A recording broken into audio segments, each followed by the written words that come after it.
Cô Tú ơi, cô Tú ơi, không được xem bên kia đi. Xem mà giấu bài chứ. Mấy xem rồi. Cái đội của mình thì về đội của mình đấy chứ, cứ xem cái của người ta làm gì. Đúng rồi mới là. Đúng rồi, chi trộm đấy. Trộm. Nó là cái Đang đi ăn trộm ý tưởng đấy. sẽ có rất nhiều giải phụ là giải làm nhanh nhất này, xong lại giải làm xong sát giờ nhất này.大型的这点阿扎的招选中了，回家是。 chưa biết cho lúc nó sẽ cần được ta xin nó đó cho nó cho nó nó lúc xưa thì nó chỉnh thiệp bùng chỉ bao tiền để vừa giờ chỉnh ý là chỉnh o là chỉnh p thế thì lúc nào nhưng mà p thì đồng ta xin nó thì chỉ bao tiền thì nó chỉnh thì bây giờ này nó đã giỏi đầu tiên các ta chơi này lành từ dành lúc cái này tàu triệu này mua ý lấy ý rồi tao chỉnh ý rồi tao chỉnh ó rồi dành p chỉ tàu trâu pua rồi nè sứ của tàu trâu pua này tàu dành p này p ba sẽ 4 cái Quá đẹp rồi đấy. nó chỉnh sai cái kia 5 cái rồi. Có khi là nhà này là nhà nhớ rồi đấy. Đẹp đấy. Đẹp đấy, nhà này đẹp. Cái vỏ đẹp, cái vỏ nó đẹp. Đồng này vỏ đồng này đáng giá này. Vâng, một lần nữa ban tổ chức là chiều nay đúng 14 giờ chiều nay là sẽ tổ chức đánh tù lu tại sân vận động bản Tiền Ó AB và sân khấu hiện tại trong nhà truyền thống vẫn sẽ tiếp tục tổ chức giao lưu văn hóa văn nghệ cho các bản và các bạn đảo bốn phương. Nhà này là nhà nhớ rồi, nhìn thì biết rồi.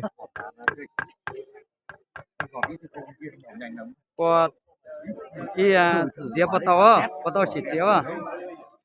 那个大小的吃嘛，大小的就来。这还弄了这头啊？到了。这到了。thì mà chỉ không xỉa chứ nó mà thì đáng giá. Nhà này nhà nhớ. Bình tĩnh mà làm đi. Khi nào trấn địa thì mới biết.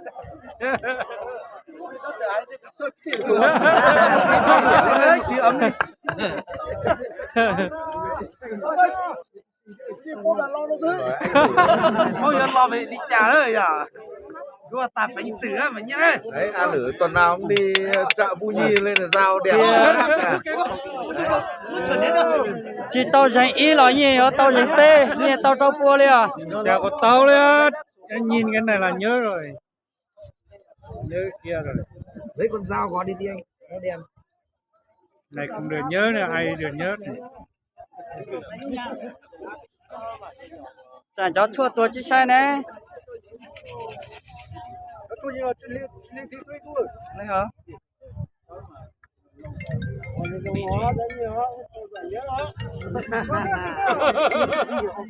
Sao mà ít chả cho dán khẩu chỉ phong đầu trà chỉ bao chuyện đẹp rồi đấy. lúc xưa rồi cái một ta thiết cho bây giờ ta chỉ nó chúa on đổi cậu chỉ bắt đầu rồi cho tôi cậu ý chỉ có ý mà ta chờ nữa cho đâu cho các đội mà do tiền đổi tiêu đầu tiên là tiền các cho phải nói ít tiền có lọ sáu trăm này là yến đủ thế chứ đây ngoài đi trả hết tàu đất chỉ trúng câu nữa Sau bé chỉ muốn xí xẻo thì có Yo tiền mà yo cho nó xí tí là theo người dùng này. do ai bây giờ nhưng mà không tao muốn chở nó chỉ mới cho trong điện à Thì nó đuổi không giờ? Ta sát tỷ nó mà đuổi hay sát tỷ đuổi á? Rồi thì vào đây chờ là gì chỉ tao giải nhất là gì tao giải ba mà. chỉ chờ hết rồi Đây đuổi thế này à? tàu Gì tao giải. Tao tan không. thì bao tiền nó thuần chưa chả nó vào sớm thì bật bật thì nó càng nhiều hơn nó sẽ nào chả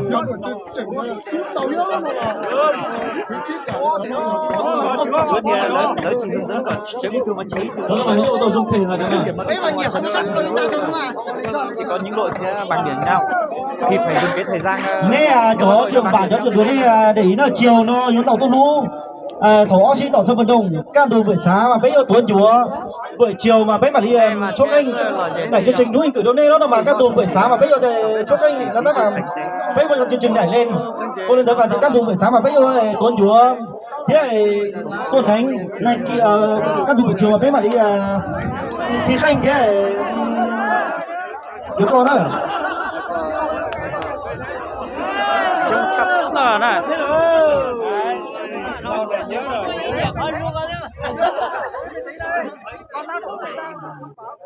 Đã nào dừng dòng đầu tiên như này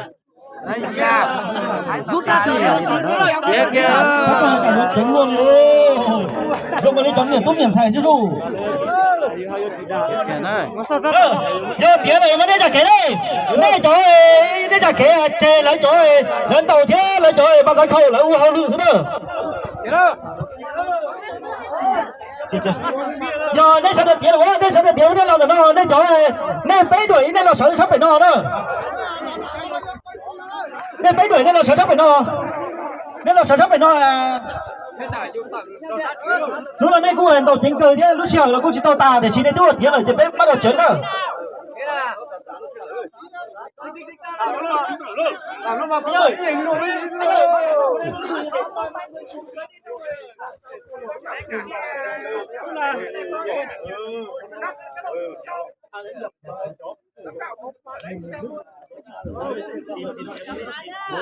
các nghệ nhân xếp thứ tự đổi nào đổi này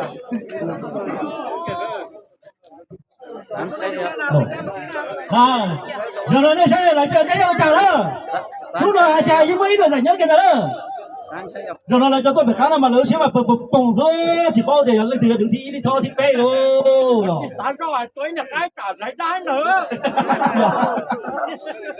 rồi thì cần cầu đi á lúc chiều đâu thì lấy cô này我chính cần cầu cho anh ta lấy cô我别一轮cô别单接thế nào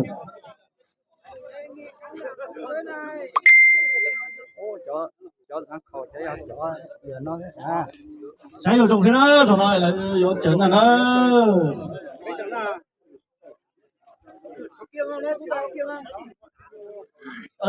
rút hết ra đi thôi rút hết rau ra đi để còn đấy thì cái kia là chấn cái trang trí rồi còn cái chuột là nó chấn con rau mà chặt đấy người cứ thấy nhá cho chủ nó xem nào kéo năm thứ hai không đấy nhá giờ rồi giá thế rồi lại chấn thế nào ít tổ chấn cho chủ đó lên thì lên chấn đây câu chấn thế nào chấn đây cái chủ mà không muốn được chấn theo muốn được các họ thứ cũng rất thích ha tổ chấn này sai đâu sai à sai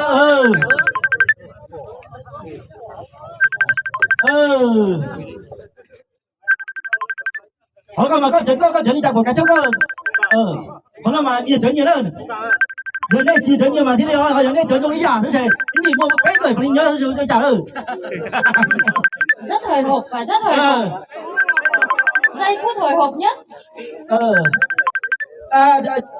thì bé tiền trả thế sao cậu không thôi theo cho mù đó quay sao mà cứng gọi nha có biết mình quay đâu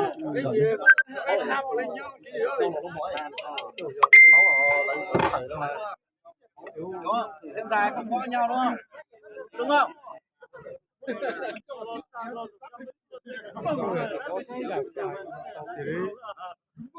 thế anh có chỉ trông thế rồi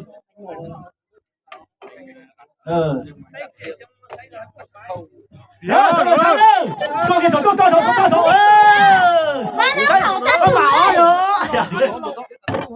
싫어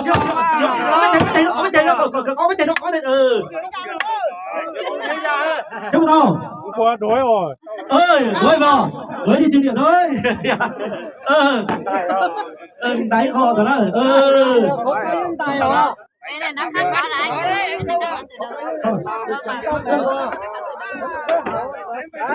Đã trả thử con dao đầu tiên. Như trái cho cá tiếp bỏ nó rồi.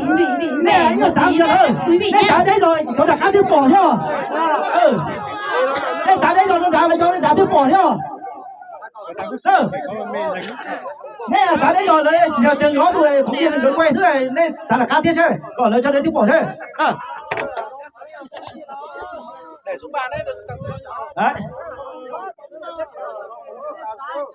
Nè, trả đấy rồi, nó chạy là nói cho này, bắn ra khẩu theo phóng viên này thế. Bé từ đâu còn lớn lòng rể thế sao? Nè. Thế tôi chờ đánh tủ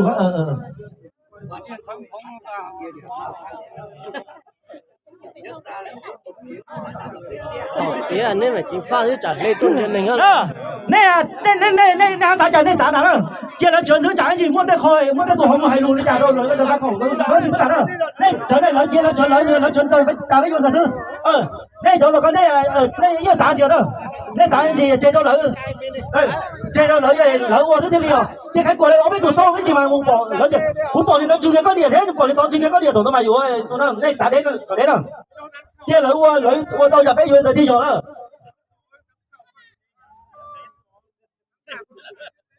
chia đâu lỡ này chứ nhà nó lo tụt tụt tiền chỉ quản lý tiền chỉ thế là đuổi cho tôi dạy nhất được thì chỉ có chỉ đo chiều dài thôi không đo chiều rộng nữa đúng không